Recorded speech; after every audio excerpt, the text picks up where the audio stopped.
against the other with the break-in at the Watergate office of the Democratic National Committee on June 17, 1972. The Republican White House has gone too far. As spring 2014 gets underway, we might be nearing a pivotal moment when major sectors of the establishment feel compelled to recognize the arrival of a constitutional crisis. Consider how New York Times editorialized in its Wednesday edition, declaring that Feinstein has provided stark and convincing evidence that the U.S.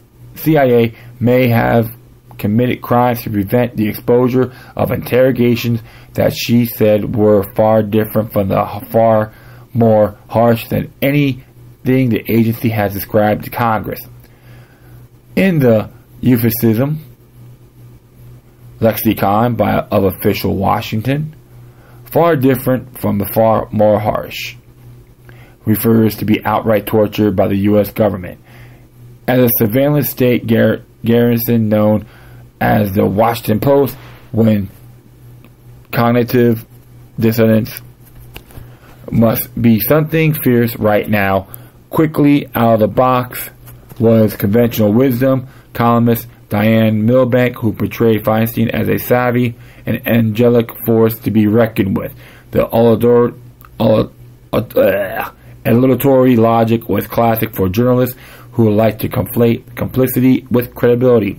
Noting Feinstein's record, an ally of Obama and a staunch defender of administration during the controversy over the National Security Agency's surveillance programs, Milbank wrote, so her credibility could not be questioned when she went public reluctantly to accuse Obama's CIA of legal and unconstitutional actions, violating the separation of powers by searching the committee's computers and intimidating congressional staffers with bogus legal threats.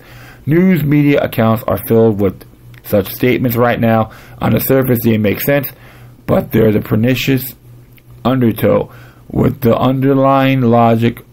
The only time we could become sure that Wall Street maleficence was a real problem would be if someone with the stature of Bernie Madoff stepped up to condemn it in no uncertain terms. History tells us we'd be deluded to depend on entrenched elites to opt for principle rather than the continuity of the status quo. With a few exceptions, what bonds those peaks of powers routinely trumps what divides them. It takes massive and sustained uproar to really fracture the perversity of elite cohesion. Consider the fact that the CIA under the current Democratic administration has gone to extraordinary lengths to transgress against a CIA-friendly, Democratic-controlled Senate Intelligence Committee, an effort to prevent anyone from being held accountable for crimes of torture committed under and by the Republican Bush administration. With Dianne Feinstein has a long and putrid record as an enemy of civil liberties, transparency, and accountability, it is also true that these sometimes fall out, and so do violators of the most basic democratic safeguards in the Bill of Rights. Some powerful intelligence scoundrels are now at each other's throats, even while continuing to brandish daggers at the heart of democracy with their contempt for such ideas as a press, privacy, and due process. The responsibility for all this goes to the very top, President Obama. That was really good. I always enjoy reading anti-war's work. And I could say this about Dianne Feinstein. The Gino hates competition. You know what Gino means? Jew or Judaic in name only. So to let you folks know, I'm not anti-Semitic. I do support honorable people that are Jewish by faith, but Dianne Feinstein is nothing more than a treasonous quack, and I don't give a damn if she gets this or not. And the fact is this: she hates competition. She loves dishing it out, but despises receiving. Remember, double standards will never pay in the long run. Okay, I'm going to hit one more here. It is from RT, and actually originally from Reuters, written by Fabrizio Bench. It's entitled 3D Printing, Tech Used to Reconstruct Man's Face in Groundbreaking Surgery. It was published today, to be exact. Alright, I'll proceed. For what appears to be the first time in history, doctors were able to use 3D print technology during facial reconstruction surgery to help a British man who survived a motorcycle accident but walked away traumatized and disfigured. Stephen Powers of Cardiff, Wales, was hospitalized for 4 months after he endured multiple injuries in a 2012 accident. He was wearing a helmet at the time of the crash, but still suffered gruesome injuries. I broke both cheekbones, top jaw, and fractured my skull.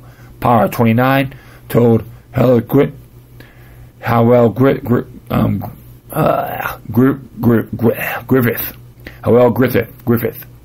of the BCC. I can't remember the accident.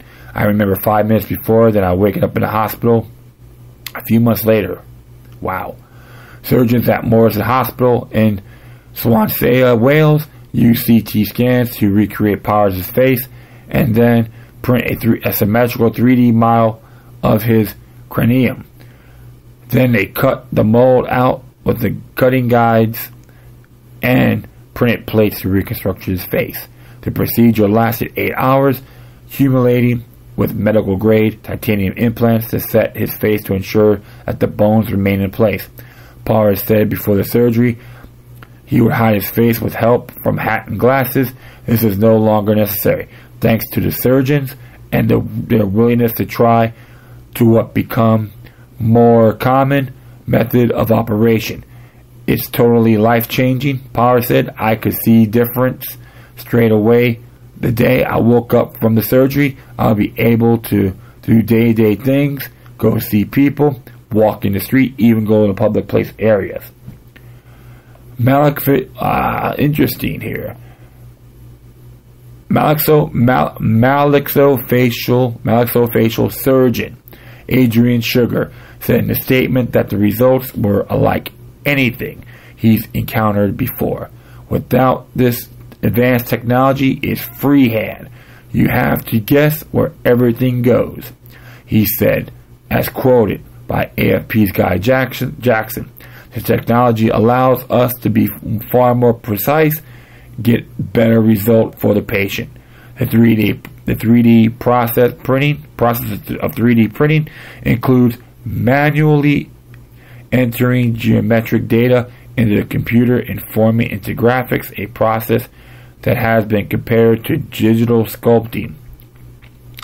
The computer then scans the sculpture and forms a physical three-dimensional model of the desired piece. Printers have already been used to design new technology that could be used in zero or low gravity situations in outer space.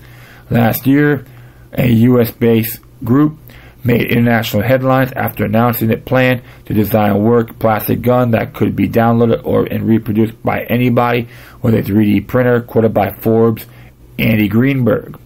The idea of printers helping potentially dangerous people to build their own high-power killing machines was unsettling, although the possibility that 3D printers could be used to benefit someone who had suffered a serious injury did not seem to be considered at the time.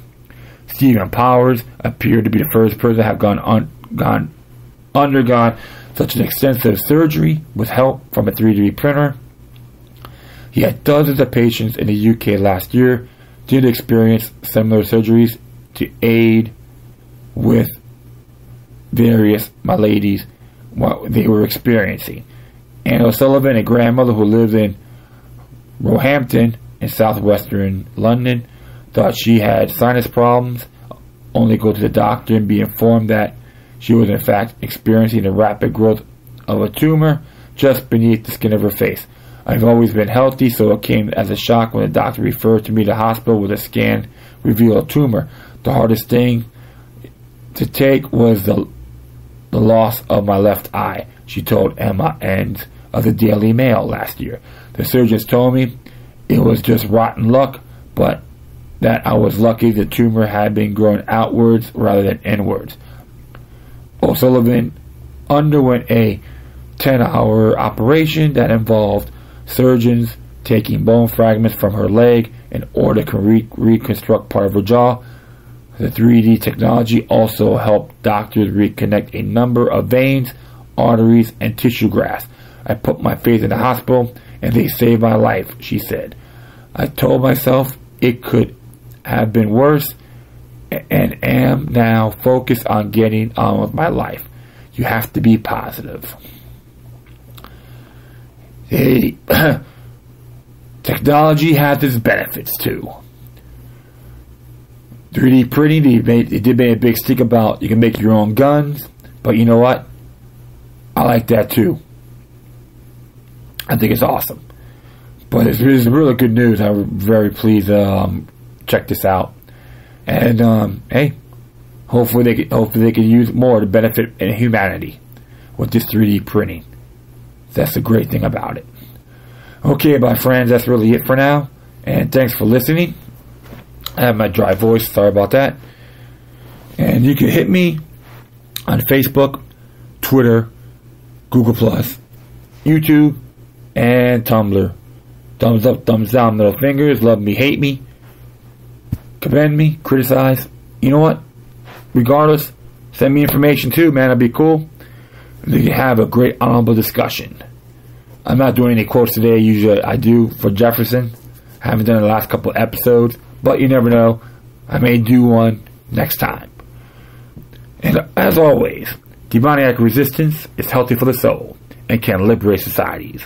Until then, take care of yourselves, keep on spreading the love, and may your guardian spirits be with you.